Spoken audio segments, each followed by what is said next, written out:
जी brother, क्या हाल चाल है? बेहतरीन, आप बताएँ कैसे हैं? बेहतरीन। आज का हमारा टॉपिक है कि जैसे कि आपका एक्सपीरियंस तो बहुत अच्छा रहा पाकिस्तान आके, लेकिन कुल काफ़ी लोग या आपके दोस्त जो पाकिस्तान आए विज़िट के लिए, उनके एक्सपीरियंसेस कैसे रहे? मोइज़ अगर हम बात करें जो मेरे दोस्त हैं जो पाकिस्तान आए हैं उनका एक्सपीरियंस बहुत अच्छा रहा है। एक वाक़या मैं अभी तक कोट करता हूँ एक फ़ॉरेनर दोस्त था जो पाकिस्तान आया था और जब वो आया है तो उसका एक्सपीरियंस बहुत यूनिक था। क्योंकि वो पूरा एक माइंड बना के आया था कि पाकिस्तान में मुझे बुरखे वाली औरतें नज़र आएँगी, मुझे निकाब वाली आपको पता है जिसमें सिर्फ़ एक जाली होती है और सिर्फ़ वो नज़र कुछ भी नहीं आता। तो एक तो वो मुझे नज़र आएँगी बहुत ज़्यादा, उसके बाद उसे लगा कि रोड पे जो है ना क्लैशनकोफ के साथ लोग फिरते हुए नज़र आएँगे, तो वो काफ़ी एक्साइटेड था इस चीज़ के बारे में। प्लस उसको यही शुरू से बताया गया था कि पाकिस्तान में औरत और मर्द जो है वो एक साथ देखे नहीं जा सकते, इट्स इम्पॉसिबल। तो और औरतें जो है ना वो गाड़ी भी नहीं चला सकती। तो जब वो इधर पहुंचा है तो एक तो एयरपोर्ट पे वो थोड़ा घबराया हुआ था। खैर मैंने उसे पिक किया है, ड्रॉप किया है एंड देन उसके बाद जब नेक्स्ट डे मैं उसे लेकर गया हूँ रेस्टोरेंट पे और विज़िट पे लाइक मीनार पाकिस्तान और बादशाही मस्जिद, तो वो सफ़र में जो है डीएचए से लेके वहाँ तक वो हैरान था। उसने जो है ना रास्ते में कुछ औरतें भी देखनी गाड़ी चलाते हुए। अब वो खामोश पूरा रास्ता जो है ना उसने मुझे कुछ कहा नहीं। औरतें भी देखनी, कोई क्लैशनकोफ नहीं नज़र आई, कोई औरतें बुरखे वाली नहीं नज़र आईं, वो जो एक्सट्रीम बुरखा होता है जो अफ़गानिस्तान में नज़र आता है, वो नहीं नज़र आई। तो हुआ ये कि जब उधर हम पहुँचे तो उसने एक बड़ी अच्छी बात की। उसने मुझे कहा कि मोहिब, जो आप लोग हैं, पाकिस्तानी नेशन बहुत सब्र वाली है। मैंने कहा तुम ये बात क्यों कर रहे हो? मुझे हँसी आई। वो कहता है हमने इतना सफ़र किया गाड़ी पे, कोई 1 घंटा हो गया हमें और एक बंदे ने जो है ना उठ के तुम्हें या गाड़ी साइड पे करके गाली नहीं दी। तो मैं बड़ा जो हूँ ना मैं शॉक हूँ। हालाँकि ओवरटेक भी आपने किया है, गलत जगह कट भी लिया है और ऐसे लाइक डिफरेंट सिचुएशन आई है बट किसी ने आपको रोक के कोई फिंगर नहीं दिखाया, किसी ने कोई ऐसे रिएक्ट नहीं किया। तो वो हैरान था। इवन वो देख रहा था बाइक्स वाले भी जो है वो अपनी मर्ज़ी से चला रहे हैं और कोई उनको कुछ कहता नहीं है। तो क्योंकि ये सिचुएशन वेस्ट में जो है ना ये सेम नहीं है। वहाँ पे अगर आप कोई ऐसी हरकत करें तो फ़ौरन जो है ना वो एक रिएक्शन आता है। इधर वो आपको कोई फिंगर दिखा देंगे, इधर वो आपको कोई इंसल्ट आपको करेंगे but you have some like small जो है ना आपको एक रिएक्शन नज़र आता है। तो वो इस चीज़ से काफ़ी हैरान था।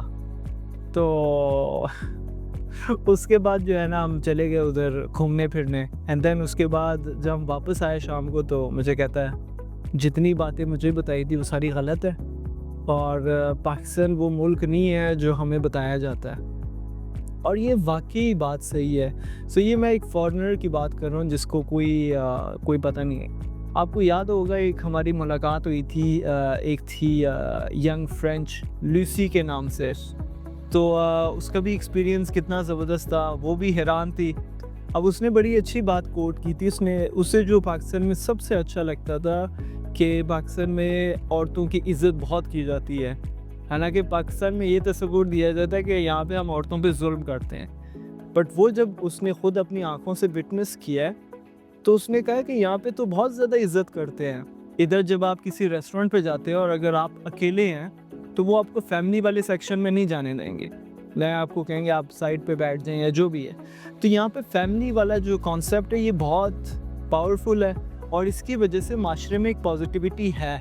लाइक खुलेआम आपको वो चीज़ें नहीं नज़र आती जो यूरोप में भी नज़र आती हों। जो फॉरेनर जो भी पाकिस्तान आते हैं उनका एक्सपीरियंस बहुत अच्छा रहता है। जी, ये तो हो गई आपके दोस्तों की बात। तो सिर्फ़ आप अपने दोस्तों के साथ कनेक्टेड है या स्ट्रेंजर्स के साथ भी कभी ऐसा हो कि कोई बंदा आपसे सोशल मीडिया के थ्रू कनेक्ट करे और आप लोग की मीटिंग हो, आप मिले और पाकिस्तान एक्सप्लोर करवाएँ, तो ऐसा कभी?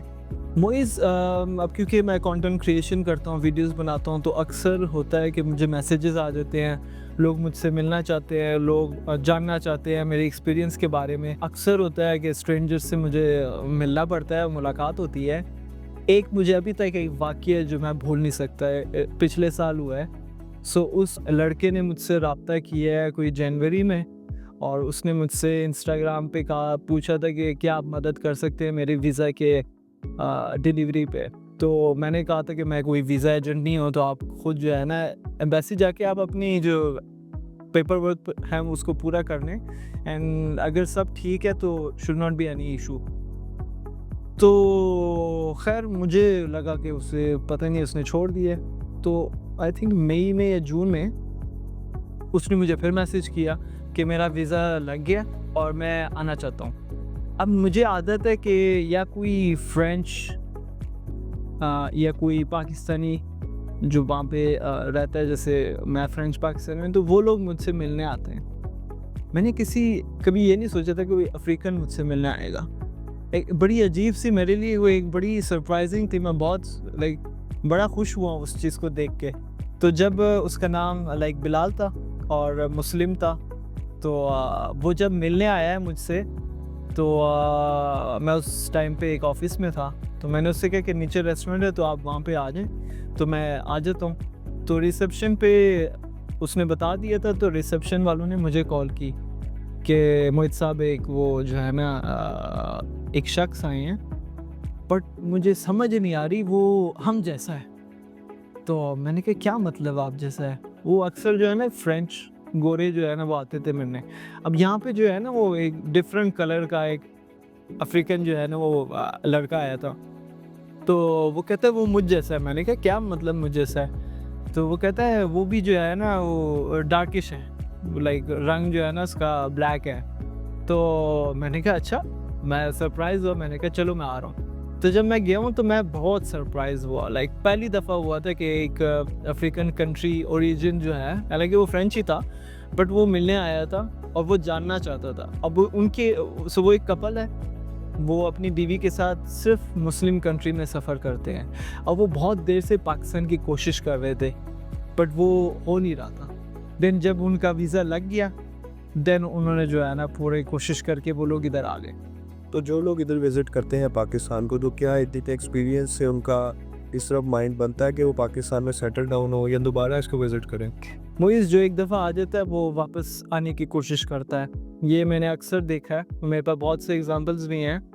पाकिस्तान एक ऐसी जगह है जहाँ पे एक दफ़ा आप आ जाएँ तो एक तो आपके वो ब्लैक एंड वाइट वाला सिचुएशन हो जाता है कि आप समझते हैं कि यहाँ पे हर चीज़ डार्क है, और जब आप आते हैं तो एकदम आपका पूरा वो चेंज हो जाता है। आपको एक दुनिया नज़र आती है, आपको लोग नज़र आते हैं, अपने जैसे कभी-कभार लोग नज़र आ जाते हैं, depend on the area where you are. But उसकी वजह से क्या होता है, फिर आपका वो माइंड जो है ना बदलना शुरू हो जाता है। आप कहते हैं ओह! ये भी है, ये भी है, ये भी है। तो लोग क्या करते हैं, फिर वापस आते हैं ऑफ कोर्स। सेटल होने के लिए पाकिस्तान हर फ्रेंच पाकिस्तानी या हर पाकिस्तानी ओवरसीज़ जो है वो ख्वाहिश रखता है। हमारे पेरेंट्स जब गए थे यूरोप में तो वो वहाँ पे पूरी ज़िंदगी गुजारने के लिए नहीं गए थे, वो चंद सालों के लिए गए थे, बट सिचुएशन हुई कि ज़्यादा टाइम उन्होंने स्टे किया। तो हर इंसान, हर पाकिस्तानी जो बाहर है वो आना चाहते हैं सेटल डाउन होने के लिए। बट अगेन पाकिस्तान में सेटल होने के लिए आपको पूरी एक सोच बनानी पड़ती है, फिर आपको ये चैलेंजेस समझने पड़ते हैं, उसके बाद भी होता है, मगर चाहते सब है। जैसे भी आपने बताया कि वो लोग यहाँ सेटल होना चाहते हैं, विज़िट करना चाहते हैं, तो ऐसे कौन सी मुश्किलात हैं जो यहाँ सेटल होने के लिए उनको पेश आ सकती हैं, और क्या स्टेप्स हैं जो पाकिस्तान सेटल होने के लिए इंसान को वन बाय वन करने चाहिए? इस पाकिस्तान सेट होने के लिए सबसे पहले आप ये ज़हन से निकाल दें, ये खौफ निकाल दें कि यहाँ पे आके लोग आपको खा जाएंगे। कोई भी नहीं खाएगा, किसी ने आपको नुकसान नहीं पहुँचाना, कोई आपसे फ़ायदा नहीं उठा सकता जब तक आप उसे इजाज़त ना दें। जब तक आप अपनी बाउंड्रीज़ बना के रखेंगे और आप फर्म रहेंगे अपनी चीज़ों के ऊपर, तब तक आपके साथ जो है ना प्रॉब्लम नहीं होएगी। प्रॉब्लम तब होएगी जब आप लालच दिखाएंगे। कोई आपको कहेगा 10 से मैं 1000 कर देता हूँ, तो ऑफ कोर्स जो है ना आपको जो है ना वो एक लालच होएगी, उस लालच में अक्सर लोग डूब जाते हैं। तो जो लोग आना चाहते हैं, पहले तो मैं उन्हें ये समझाना चाहता हूँ कि आप पहले ये समझें कि दुनिया के हालात तब्दील हो रहे हैं, और दुनिया के हालात तब्दील होने की वजह से आपको प्लान बी चाहिए। आपको ऐसा प्लान चाहिए जहाँ पे आप कहीं पे जाके पनाह जो है ना आप ले सकें।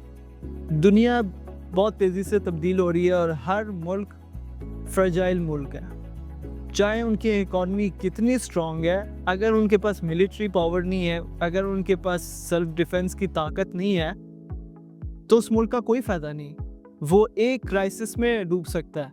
यूक्रेन इतना खूबसूरत मुल्क था, इतना डेवलप, यूरोप का वन ऑफ द सबसे ज़बरदस्त मुल्क था, वहाँ पे हर चीज़ थी, बट एक जंग ने उसको ज़ीरो पे ले आया। वहाँ पे अब कोई रहना नहीं चाहता। तो आप ये चीज़ समझें कि फ्रेजाइल मुल्क से निकल के एक स्ट्रॉन्ग मुल्क की तरफ जाएं।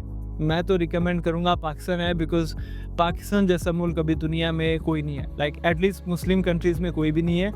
जो ठीक है, फाइनेंशियली हम लोग स्ट्रॉन्ग नहीं है, बट हम इतनी ताकत रख सकते हैं कि कोई इधर आके अपनी मनमानी कर नहीं सकता। तो ये एक तो ये चीज़ आपने पहले समझनी है इधर आने से पहले, क्योंकि जब आप इस बात को समझेंगे कि दुनिया तब्दील हो रही है और मैंने अब फैसले लेने हैं मुश्किल, जिसमें मुझे हिजरत करनी पड़ेगी, मुझे कहीं और जाना पड़ेगा, देन फिर वो आप छोड़ देते हैं छोटी बातें। उसके बाद आप पाकिस्तान में ऑफ कोर्स अपने काम को ढूंढें जो आपको करना आता है। ऑफ कोर्स आप किसी चीज़ में तो एक्सपर्ट होंगे, आप इंजीनियर हैं, डॉक्टर हैं, कारपेंटर हैं, पेंटर हैं, जो मर्जी हैं, आप ढूंढें इधर। और आप ये ना सोचें कि वहाँ पे मैं 2000 यूरो कमाता हूँ तो 2000 यूरो तो 6 लाख पाकिस्तानी बनते हैं, तो मैं पाकिस्तान में 6 लाख कमाऊँगा तो मैं आऊँगा।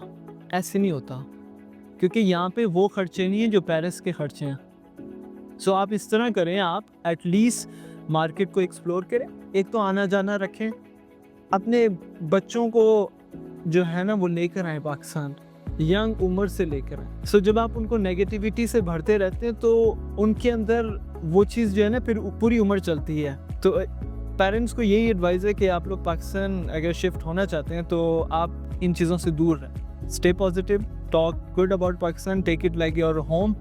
आप अपने घर के बारे में जो वीकनेसेस होती हैं या बुरी बातें होती हैं, आप अपने नेबर्स को कभी नहीं बताते जाके। आपके घर में अगर गैस नहीं आ रही तो आप नेबर्स को जाके नहीं बताते आज गैस नहीं आ रही, ठीक है, नहीं आ रही, दैट्स फाइन। तो सब्र करें और सब्र के साथ जो है ना प्लानिंग करें। इसमें टाइम लगता है, ज़हनी तौर पे प्लानिंग करें, फिर अपने आप को फिज़िकली और मेंटली, वो क्या कहते हैं, फाइनेंशियली भी आपने तैयार करना है, क्योंकि पाकिस्तान एक चैलेंजिंग कंट्री है, स्ट्रॉन्ग लोगों के लिए। यहाँ पे वही लोग सर्वाइव करते हैं जो लोग स्ट्रॉन्ग हैं, जो कमज़ोर लोग हैं वो भाग जाते हैं। जी, तो कोई ऐसा फ़नी इंसिडेंट जो कभी आपने विज़िट किसी को करवाया हो या कोई आपसे मिलने आया हो तब हुआ हो? मुझे एक बड़ा फ़नी वाक़या है। वो एक दोस्त है, बहुत सालों से मैं उससे मिला नहीं था। सो कॉलेज में हमारी दोस्ती हुई थी, बहुत पक्के दोस्त थे। फिर उसके बाद यूनिवर्सिटी चेंज हुई, यूनिवर्सिटी आ गई तो चेंज हो गया, तो रब्ता नहीं रहा, बट वो मुझे फॉलो करता रहता था। कभी कभार DM पे बात हो जाती, तो मुझे पता चला वो आ रहा है, तो उसने कहा कि इस दफ़ा मैंने मिलना है आपसे। तो वो क्योंकि गुजरात से है तो लाहौर कम ही आना होता है, तो वो आया इस दफ़ा। कोई मेरा ख्याल है शादी थी, मोस्टली ओवरसीज़ पाकिस्तानी शादियों पे आते हैं। तो उसने फिर फैमिली से कहा कि मैं जो हूँ संडे को जा रहा हूँ अपने दोस्त से मिलने लाहौर। अब गुजरात से लाहौर सफ़र उसने कहा कि मैं अकेले करूँगा और मैं उससे मिल के और मैं वापस आ जाऊँगा। तो उसके जो कज़न्स थे जो गुजरात के रहने वाले हैं, उन्होंने एक इतनी फ़नी बात की कि मुझे बाद में जब सुनने को मिली मैं बहुत हंसा हूँ। तो उन्होंने कहा है कि आपने गाड़ी से नहीं निकलना जब तक वो आ ना जाए।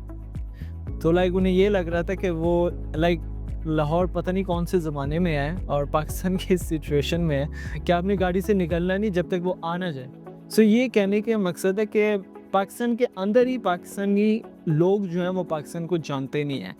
तो मैं समझ सकता हूँ जो बाहर है उनको तो बिल्कुल वो उनके सर के ऊपर से गुजरती है बात के, जब आप कहते हो कि पाकिस्तान डेवलप्ड हो रहा है, उन्हें समझ ही नहीं आती कि वो क्या क्या डेवलप्ड हो रहा है। तो जब वो आया मिलने तो मैंने उसे DH राया में बुलाया था, तो एक बड़ा मॉडर्न एरिया है। तो उसने जब देखा है तो he was shock, he was like कि मेरे कज़न को पता ही नहीं है और इधर तो कोई मसला नहीं है। तो दैट्स द फनी पार्ट। एक शॉर्ट एडवाइस उन लोगों के लिए जो पाकिस्तान शिफ्ट करना चाहते हैं या एक्सप्लोर करना चाहते हैं। पाकिस्तान के बारे में रिसर्च करें ऑनलाइन, पाकिस्तान के बारे में सोचना शुरू करें, क्योंकि पाकिस्तान जो है वो एक मेजर रोल प्ले करेगा आने वाले दौर में। तो डिले ना करें इस चीज़ को, क्योंकि एक टाइम आएगा आपकी ज़रूरत नहीं रहेगी, अभी आपकी ज़रूरत है, फिर एक टाइम आएगा आपकी ज़रूरत नहीं रहेगी और दरवाजे बंद हो जाएंगे। तो बेहतर है कि आप टाइम के साथ जो है ना चीज़ों को समझ लें और वेट ना करें कि ट्रेन निकल जाए। तो आज की हमारी कन्वर्सेशन का मतलब यही है कि टाइमली आप पाकिस्तान एक्सप्लोर करें फर्स्ट ऑफ ऑल, फिर उसके बाद अगर आप सेटल होना चाहते हैं तो आप इधर के आने के लिए कोशिश करें।